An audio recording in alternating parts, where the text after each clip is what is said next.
O programa Justiça em Foco, a edição semanal de entrevistas em vídeo, está começando agora. A nossa revista eletrônica pode ser acessada diariamente no portal justiçaemfoco.com.br, sempre com enfoques no que acontece na política e na justiça, decisões que interferem na vida do cidadão. Nesta edição, vamos conversar com José Maria Emael, advogado, empresário e político do Democracia Cristã DC, que foi fundador, inclusive. Nasceu em Porto Alegre em 1939. Foi um dos constituintes que atuou na elaboração da nova Constituição de 1988. Obrigada pela sua presença. Eu já lhe pergunto, essa Constituição de 1988, chamada de cidadã, foi símbolo do fim do autoritarismo e transição para a nova república. Como era o clima dessa Assembleia Nacional Constituinte, com representantes da sociedade, que era, aliás, o que se defendia, inclusive, para dar essa legitimidade? Era o que se ouvia na época. Era um clima extremamente forte e transformador, né? Nós, constituintes, nós tínhamos uma sensação física que nós estávamos construindo um outro país, um novo Brasil, construindo a nova Constituição brasileira. E o grande artífice da Constituição foi Ulisses Guimarães, o presidente da Constituinte. Deixa eu lhe contar uma passagem que mostra claramente quem era Ulisses Guimarães. Eu tinha uns 30 dias de Constituinte quando discordei de uma decisão do juiz. Entrei com uma questão de ordem. E ele indeferiu a questão de ordem. Tinha estudado o regimento. Eu entrei com um recurso. E o presidente Ulisses, democraticamente, acatou o recurso e colocou a decisão dele em exame do plenário. E venceu. Estava terminando a sessão quando o doutor Ulisses pediu que um assessor especial dele, o doutor Oswaldo, fosse conversar comigo. Era um homem circunspecto, sério. Chegou perto de mim e me disse: deputado, o senhor presidente gostaria de falar com o senhor depois da sessão. E eu pensei comigo, será que não fui atrevido? Forcei o presidente a submeter a decisão dele ao plenário, mas, obediente, fui seguindo o doutor Oswaldo. Aí chegamos na porta da sala da presidência. É uma sala comprida, que tem uma mesa retangular também comprida. Quando o doutor Oswaldo abriu a porta, eu entrei na sala, vi o doutor Ulisses lá na ponta da mesa, sentado. Ele se levanta e vem ao meu encontro com os braços abertos. Na metade do caminho, diz: quero cumprimentar o vencedor do dia. E quando ele me aperta a mão, ele me diz: deputado, esta casa precisa de pessoas como o senhor, que acreditem nas próprias razões. Esse era Ulisses Guimarães. Eu me lembro que o movimento das diretas já pregava nas ruas as eleições diretas para presidente. Em 86 foram os senhores deputados e senadores eleitos, o senhor mesmo, pelo povo, que constituíram essa Assembleia Nacional. Mas essa nova Constituição, que hoje aí está, que a gente fala nova, constantemente sofre emendas constitucionais. O que hoje para o senhor falta? Na verdade, nós temos ainda algumas coisas a serem regulamentadas, né? Agora, deixa eu lhe falar, na minha visão, Cláudio, qual foi a maior contribuição da democracia cristã para a sociedade brasileira? Quando terminou a Constituinte, fiquei entre os 15 índices com o maior número de propostas aprovadas. Foram 145 propostas. A maior parte delas está no texto constitucional. Mas a maior contribuição da democracia cristã, ao meu ver, foi a autoria do inciso 1º do artigo 3º da Constituição, que define qual é o modelo de sociedade a ser construído pelos brasileiros. O artigo 3º são objetivos fundamentais da República significativa do Brasil. Inciso primeiro, construir uma sociedade livre, justa e solidária. Tudo que nós fizermos como brasileiros tem que estar a serviço dessa causa, a liberdade, a justiça e a solidariedade.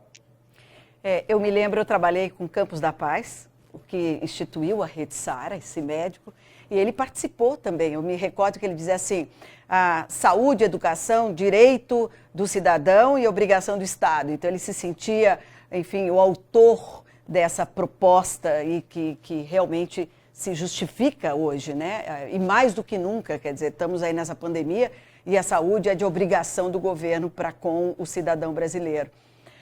Mas eu queria... A saúde, esse desastre hoje. Pois é.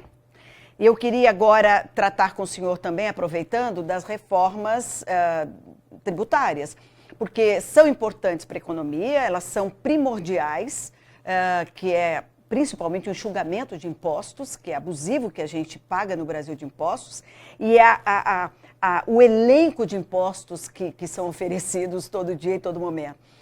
Disputam espaço nesse momento da pandemia.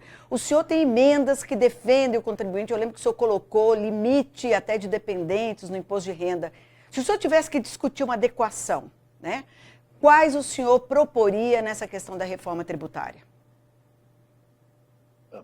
O regime tributário que o Brasil tem hoje é um regime perverso, porque esmaga empresas e pessoas, impedindo o Brasil de crescer. Como constituinte, eu fui autor de todos os dispositivos constitucionais que defendem o contribuinte. Aliás, a democracia cristã na Constituinte foi uma terceira via, porque conciliando capital e trabalho. A democracia cristã, por meu intermédio, é autora de todos os avanços sociais dos trabalhadores. Redução da jornada de trabalho de 48 para 44 horas semanais, a proteção contra a despedida imotivada, o aviso prévio proporcional ao tempo de serviço e no mínimo de 30 dias, o direito do trabalhador ao lazer, incentivos para proteger o mercado de trabalho da mulher e, de outro lado, tudo que defende o contribuinte na Constituição é de autoria da democracia cristã. Inciso 4º do artigo 150, que proíbe que tributo tenha efeito de confisco, o respeito à capacidade contributiva, a possibilidade do ICMS, Imposto sobre as Rendas, ser menor para os produtos mais necessários. Agora, o governador João Dória de São Paulo zerou o ICMS no leite e reduziu o ICMS na carne. Só pôde fazer isso porque a democracia cristã colocou na Constituição esse permissivo constitucional. A obrigação dos municípios, Distrito Federal, Estado e da União publicar até o dia 30 de cada mês todos os valores que arrecadaram ou receberam no mês anterior. É um princípio da transparência constitucional. Hoje, no Brasil, milhões de pequenos produtores rurais não pagam imposto sobre a terra. Democracia cristã, as terras dos pequenos produtores rurais não podem ser desapropriadas para efeito de reforma agrária, democracia cristã. Mas há muito o que fazer, né? Pois é, e sobre isso que eu quero conversar com o senhor daqui a pouquinho. Nós estamos conversando com o advogado político José Maria Emael e que já disputou várias eleições para o Executivo. Teremos um rápido intervalo e já voltamos para falar das próximas eleições.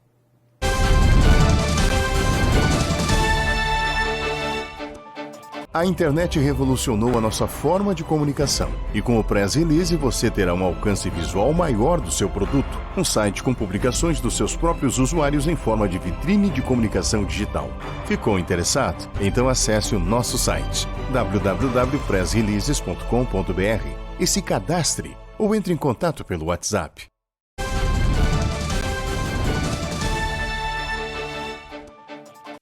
2022 será ano de eleições. Numa terceira via, como pré-candidato José Maria Emael vê o cenário das próximas eleições para presidente? É real, na sua opinião, essa polarização Lula-Bolsonaro? Não, a polarização não é essa. A polarização é a terceira via em relação a Lula ou em relação a Bolsonaro. Por que eu afirmo isso? Veja, O Instituto de Pesquisas, Paraná Pesquisas, ela fez uma pesquisa com a seguinte pergunta: você é bolsonarista, você é lulista ou você não é nenhum dos dois? Resultado: 27 disseram que eram bolsonaristas, 23 que eram lulistas e 44% disseram que não são nenhum nem o outro. Ou seja, é o caminho da terceira via. A revista Exame agora publicou uma outra pesquisa, onde mostra que 30% não apoiam nem Lula nem Bolsonaro. É mais uma confirmação da terceira via. Mas será que também agora, não eu quero é... dizer a você também, Cláudio, o seguinte. A minha honra que eu estou sentindo de participar deste novo programa, A Justiça em Foco. Parabéns a você, parabéns ao Nóbrega por essa iniciativa extraordinária. Deputado, mas esses 44% que mostram das pessoas realmente que não votariam nem aqui nem ali, né? Não dariam seu voto a ninguém, também não seria um demonstrativo de que a política hoje está em descrédito? E como é que se resgata isso? O senhor acha que é isso mesmo, deputado Emael? O descrédito dos partidos políticos tem uma influência junto ao eleitorado, não tem dúvida. Agora, deixa eu te colocar. Nas redes sociais, a faixa etária que me apoia vai de 16 a 30, 35 anos, majoritariamente. E o que marca essas pessoas é a vontade de serem sujeitos do processo e não mais objetos do processo. Então, é muito forte as colocações, e agora criaram uma mantra, são os imaelistas. É muito forte. Deixa eu lhe perguntar, o senhor está falando já em tom de plataforma política. Qual seria a sua plataforma? Se eleito, se seguir essa disputa à presidência, nessa terceira via? Bom, sempre assinalando que agora qualquer pré-candidato é só pré-candidato. A proposta da democracia cristã tem como foco a construção, como diz a Constituição, de uma sociedade livre, justa e solidária. Uma proposta concreta. Qual é a grande dificuldade dos trabalhadores terem a casa própria? É a entrada. Todo financiamento tem entrada. O trabalhador, na sua quase totalidade, vive em aluguel, paga aluguel e não tem condição de fazer poupança. A entrada é o obstáculo maior para a aquisição da casa própria. E qual seria a sua sugestão? Se eliminarmos sugestão? nas habitações populares a necessidade da entrada, nós teremos um avanço na construção civil simplesmente fantástico, principalmente agora, onde é necessário uma retomada da economia. Geração de empregos. Realmente, o país hoje vive um número recorde de desempregos. O que o senhor proporia para a geração de empregos? O governo criou um programa chamado PRONAMP, que teoricamente teria como objetivo apoiar as pequenas empresas. Mas ela exigiu, este programa exigiu que tivesse um faturamento mínimo em 2019 de R$360 mil. Isso que já afasta os pequenos empresários. Então, que tem que haver, como nos Estados Unidos, claro, resguardadas as dimensões, um programa também de suporte para a sobrevivência dos pequenos empresários. porque a questão agora é sobrevivência. As vendas despencaram, não é 10%, não é 50%, mas é 70%, 80%. É uma porta fechando atrás da outra. Então, da mesma maneira que nós temos que cuidar da sobrevivência das pessoas, nós temos que cuidar da sobrevivência dos empresários, principalmente dos pequenos empresários. Deputado, o senhor citou que a faixa de apoiamento que o senhor tem está entre a juventude. O senhor citou 16 até 30 e poucos anos. E é exatamente ali onde está concentrado o maior índice de desemprego. O primeiro emprego ao jovem brasileiro, praticamente não existe nenhum plano que preveja isso. Como é que o senhor vê esse segmento?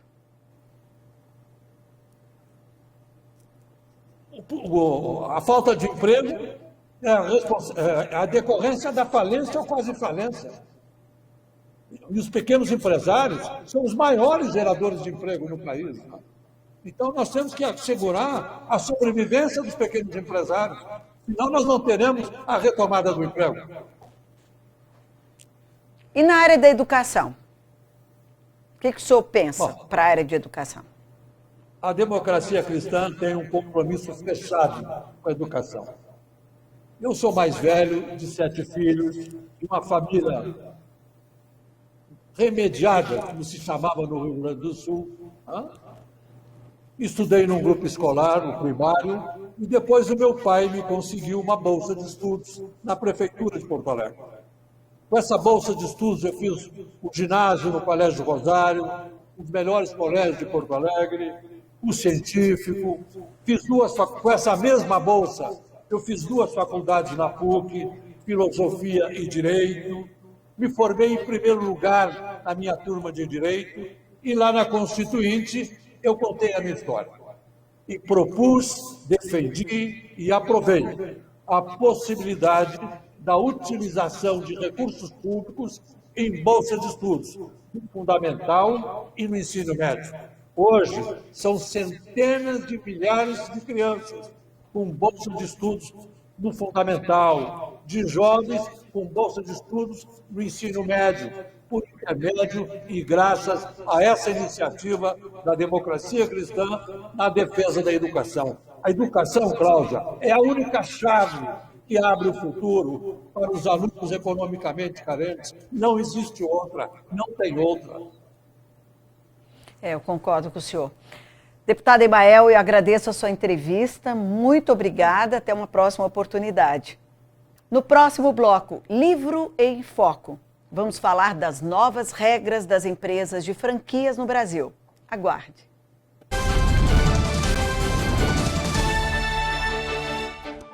A internet revolucionou a nossa forma de comunicação. E com o Press Release você terá um alcance visual maior do seu produto. Um site com publicações dos seus próprios usuários em forma de vitrine de comunicação digital. Ficou interessado? Então acesse o nosso site www.pressreleases.com.br e se cadastre ou entre em contato pelo WhatsApp.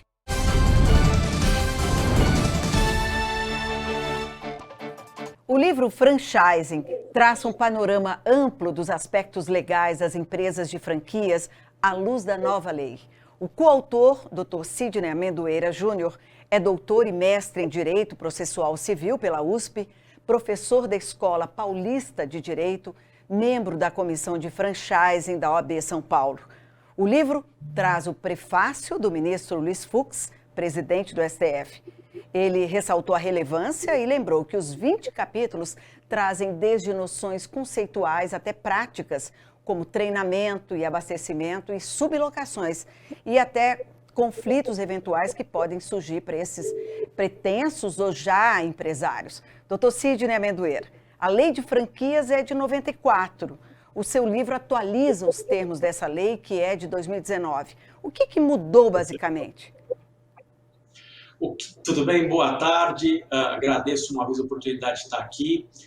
O que mudou, basicamente, foi a circular de oferta de franquia, né? Que, diferente de outros contratos, no franchising, a gente tem a obrigação legal de entregar um documento de disclosure do sistema, da franqueadora, para o candidato a franqueado, para que ele possa ter uma série de informações antes de contratar. Então, acho que esse é o grande diferencial do franchising com relação a outros modelos de negócio. E a nova lei, ela trouxe uma quantidade maior de informações que a franqueadora tem que prestar ao franqueado neste momento inicial, dando mais transparência, né, tornando ainda melhor essa possível relação futura entre franqueador e franqueado. Esse seu livro ele pode ser acessado digitalmente, mas também é um livro impresso, não é? São 41 artigos, todos de advogados. Tem assim um viés muito jurídico, mas também tem informações práticas para quem acessa esse seu livro, né? Porque esse seu livro pode ser acessado em plataforma tanto digital quanto um livro impresso, não é isso? Perfeitamente. Nós temos as duas versões, a digital e a versão escrita, né? A versão impressa. E só para esclarecer, como acho que vale a pena falar, não é um livro, né, que seria o meu livro, né? Eu sou um dos coordenadores, esse livro é coordenado por mim, pela doutora Melita Novoa Prado e o doutor Fernando Tardioli, né? E temos lá mais de 40 autores, todos eles advogados, né? Muito atuantes na Associação Brasileira de Franchise, com profunda experiência em montagem e estruturação de negócio de franquia e no relacionamento franqueador-franqueado. Então, o que eu imagino que seja uma grande vantagem deste livro que nós todos escrevemos, dividido nesses artigos? Ele tem um viés jurídico, sim, claro, mas ele tem um viés prático muito relevante e muito marcante, na medida em que, como você mesma citou, a gente trata assuntos como supervisão de campo, treinamento do franqueado, o que olhar numa circular de oferta de franquia, como analisar um contrato de franquia, que não são questões que têm um amparo jurídico, mas são questões eminentemente práticas para qualquer um, seja franqueador ou franqueado, que queira atuar no segmento de franchise. Doutor, as franquias respondem por cerca de 2,7% do produto interno bruto brasileiro. Um faturamento de 186,7 bilhões de reais, é isso mesmo, em 2019? E agora, diante dessa pandemia? A gente falou de 2019, que começava a pandemia lá fora. E depois, 2019, 20, aqui. Hoje, como é que está essa situação econômica? Vamos lá, minha cara. Realmente, eu vou dizer para você que não foi um ano fácil, né? Eu sei que não foi para ninguém, mas nós do varejo fomos afetados de maneira um pouco mais contundente com todo esse fechamento. Então, eu diria para você que quando nós fechamos agora no começo de 21, o ano de 20, nós regredimos para valores de 2017, aproximadamente. É como se a gente tivesse feito uma queda de faturamento e voltado aos parâmetros de 2017. Tivemos fechamentos, né? Claro, é impossível, né, que todo mundo tenha passado ileso por isso, mas é um segmento, minha cara, isso que eu acho bacana, muito resiliente, muito resiliente. A gente tem uma capacidade de retomada muito grande. Por quê? Porque em franchise a gente trabalha com padronização de rede, né? E com rede de alto suporte. Então, não só a franqueadora suporta o franqueado, mas os franqueados trabalham muito unidos entre si em rede e todos colaboram com melhores práticas, né? Ações na pandemia. Então, nós somos muito rápidos. Você deve ter percebido no seu dia a dia, o setor de alimentação, por exemplo, ele se reinventou, né? Da noite para o dia, quem não fazia delivery passou a ter delivery, pick-up store, lojas com estoque infinito, né? Entrega de produtos. Então, o varejo se reinventou como um todo. E esse começo de ano de 21, apesar do agravamento dos números e da crise, a gente percebeu que tem muita gente procurando ser franqueador e ser franqueado também. A procura por montagem de novas franquias aumentou bastante. Então, as pessoas já estão vendo, né, pós-vacina e essa retomada gradual, estão vendo no franchising um caminho bastante estruturado de retomada do crescimento econômico. Quer dizer, mudou muito essa logística, né, para essas empresas sobreviverem. Agora, eu lhe pergunto, passada essa onda, a quem se propõe ir nessa linha da franquia, trabalhar nesse setor, o que seria aconselhável pela ABF, a Associação Brasileira de Franquias, que o senhor também representa e trata também nesse livro, né? Eu acho assim, qualquer um que queira ingressar no mercado de franquia, ele tem que buscar informações, e nós temos, e isso é uma coisa muito bacana, viu, que eu posso lhe dizer, a ABF ela tem um conjunto de informações, ela tem um setor de inteligência muito estruturado, então a gente tem muito dado econômico e dos nossos associados para disponibilizar para quem queira investir no segmento. Então, nós temos o site da associação, o portal do franchising, e ali você vai encontrar, e qualquer um encontra, dados dos mais variados franqueadores em diversos segmentos, né? Nós temos pelo menos 17 segmentos estruturados, separados, com os dados, e ali diz quem é a franqueadora, os principais, quanto é a taxa de ingresso, royalties, demais taxas que vão ser investidas, qual é, por exemplo, o setor específico da economia que aquele segmento de mercado e aquela franquia representa, e assim por diante. Você tem muita informação. Escolhido um segmento que a pessoa sinta afinidade, ela deve buscar essa franqueadora e colher a maior quantidade de informações. E aí vem a tal da circular que eu lhe falei, a circular de oferta de franquia prevista na lei. Porque ela nos obriga, aos franqueadores, a ter o quê? Te dá um conjunto de informações prévia muito extenso. E ali você tem um material riquíssimo para fazer sua pesquisa. Então, por exemplo, tem lá uma lista de fornecedores do sistema, uma lista de franqueados atuais, uma lista de franqueados que deixaram o sistema nos últimos 24 meses. Olha a riqueza de informações que você tem. Não é um negócio como outro qualquer que você entra desavisado, né? Você entra sabendo suas obrigações, tem a minuta de contrato. Então, seria adequado, e aí, sem querer só puxar a sardinha para o nosso lado como advogado, mas a pessoa contratar um advogado para lhe ajudar, inclusive, a ler essa circular, né? A tirar dela tudo que ele pode de informações antes de investir, antes de ingressar no negócio. Essa é a transparência do franchise. Todo mundo teve que se reinventar nessa pandemia.